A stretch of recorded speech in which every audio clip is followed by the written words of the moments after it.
interesting panel with me. I have people who are involved in the entire value chain.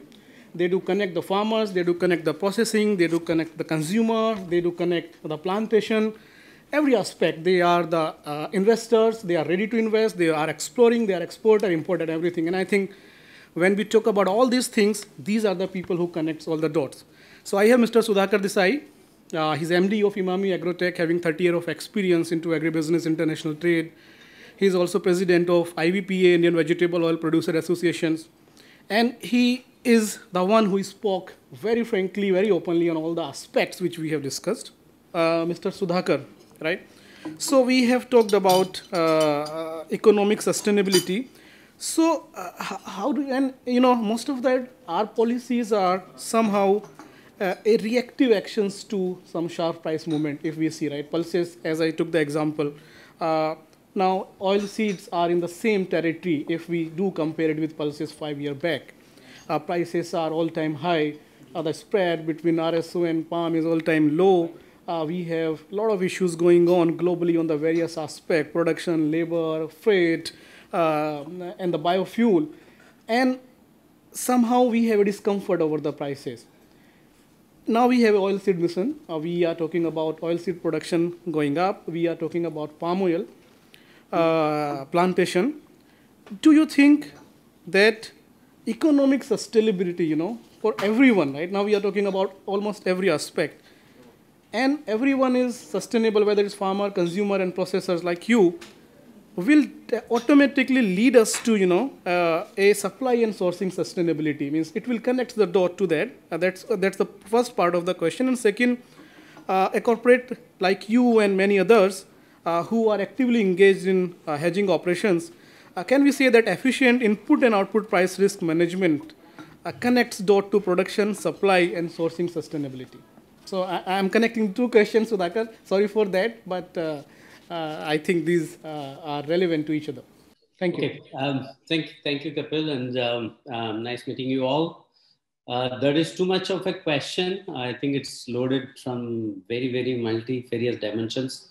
Okay. I just want to add a few points. Number one is that Indian edible oil sector is an opportunity. I think the size of it, any marginal improvement in production can mean a lot.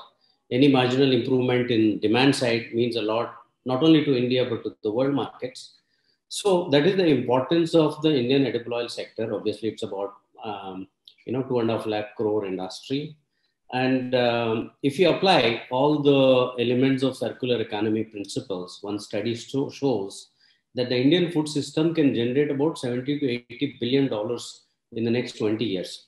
In that backdrop, how do we handle the situation of these conflicts and the supply chain and your short-term and medium-term objectives? You mentioned that there are many conflicts, right? So I would like to address that upfront. Of course, you will have conflict between farmers and consumers. You will have conflicting situations of treasury versus your longer-term objectives of self-sufficiency in edible oil sector. At one stage, you will suddenly feel that the consumer is paying too much, especially when he's earning too little. So the question is about balancing these conflicts. It's like a trapeze act by the government. So they need to act at different points in time, the various elements. We work seamlessly with the government, so we understand the different price points that they face. But for that also, there are solutions in the system that if you talk about a dynamic duty structure, like one of the developed countries, some of the developed countries adapt, you can always have an auto trigger. One of the reasons is that the delay in decision making is a source of problems. For example, meal imports into India. So if you had done the meal imports, let's say 4 months ahead of time, nobody would have any conflict. Similarly, duty changes. Of course, duty changes. Indian government has taken enormous amount of steps to control prices. But your duty reductions and changes, because they mean a lot to you and to the world, has to be triggered at a very right opportune time. These are the opportunities. I don't see this as a challenges.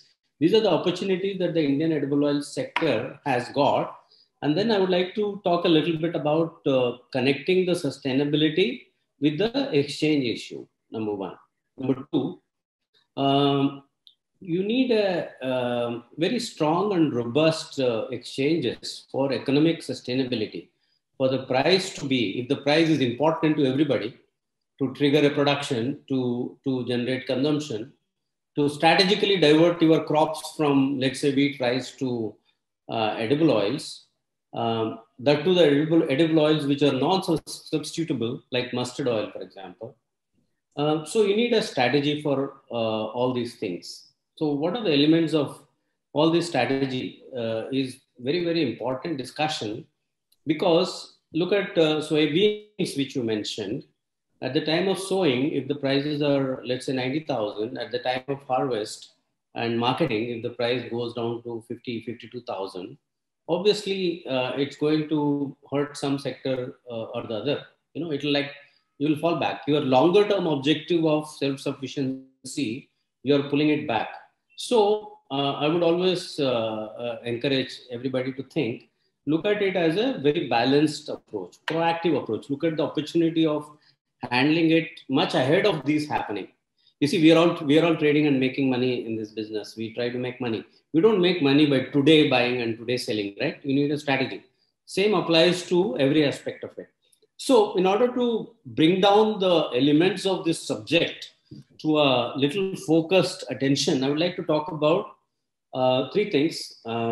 Basically, what, why, and who, probably in the reverse order, because who comes first, not the WHO, who, which are the parties? I think government itself is a major stakeholder in the whole thing, because you need to balance between farmers and consumers. Across the value chain, you have government agencies wanting to procure and support the oilseed prices, then which means that you also need a price support mechanism. Suppose you are NAFED, you are a government agency, you want to buy let's say 1 million tons of rapeseed or soybeans. How are you going to handle that risk? So the role of I'm just gradually coming to price risk management. And similarly, corporates, similarly, the wholesalers, similarly, the retailers, similarly, the big captive consumers of India. I think everybody, the low and high prices always attract huge attention, either by the government or by the management or by the traders, because more and more risky it becomes. Okay. So in terms of who, today you got e-commerce players. I'm guessing that they also need to hedge their prices. Because why price is important in this whole discussion about sustainability is because that is the trigger for driving action. For example, even many big branded companies in US and here also suddenly realize when the prices move by 15-20%. I think my friends here know nowadays the prices are moving by 4-5% every day. If the market moves by 15-20%, then suddenly you realize that you're not a branded company, but you're a commodity company. If you're a Coke, you need to bother about sugar prices. If you're a aqua manufacturer, you should know about meal prices. Suddenly everything can go haywire. So I think we need a robust price support and thereby economic angle to the whole sustainability discussion. In terms of why, I think partially I said it. You need to smoothen out the price curve for the farmers. You need to have a robust delivery and warehousing and price mechanism. You need a right price discovery. It's very important. For example, soybeans, talking about soybeans, when the import were allowed, you suddenly saw that the prices became retrieved by 40-50%. Before that, you could see that it was going up by 100%. So you get a visibility to price and thereby the right trigger to all players. I don't blame the speculators. I think world over, you do need speculators, you do need hedgers, you do need all kind of participants. The real issue in Indian context is not the framework, but the volumes itself. Remember, I said this before also, before you wake up, Dalian is trading 30 million tons of beans, which is like 70% of Argentina crop. It is trading 8 million tons of palm oil every day. which is equivalent to your annual imports.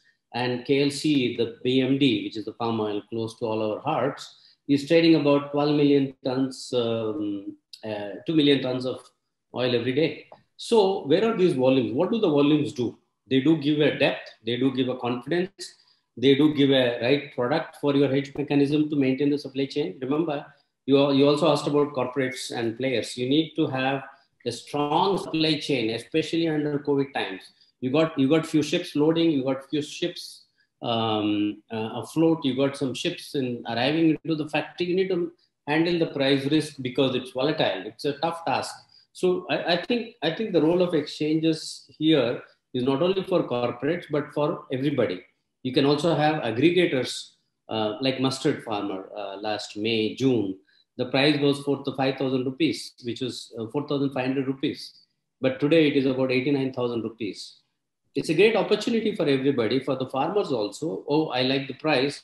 I am sowing it. I want to hedge it. So I think it's a whole package of exchange and price discovery that you need it. That answers my second question of why you need it. Now the third question is what has to be done. I think in terms of what has to be done is very clearly you need a strong, robust, stable policy. Otherwise, you will always move 2 steps ahead and 1 step backward. You need a right package of instrument. You need to educate more and more people. You need to get more players into play a role and actively participate. Otherwise, bring down all the global hedging activities to Indian markets. I think, you need to also have create that necessary depth. You need to correlate with the physical deliveries. If you are a small unit running your plant in Rajasthan, you need a physical delivery of goods. I think my friend Amarendra here requires. He's running a crush units, so he can always plan his moves. Why is all this required? You required it because you need to protect your margins, you need to protect your brands, you need to protect your capacity utilizations. I think we all know if capacity utilization drops, your financial viability of the companies will erode. So I think the reasons of why, what, and how are what is required to be triggering the requisite capital, requisite growth, requisite sustainability to the whole oilseed sector.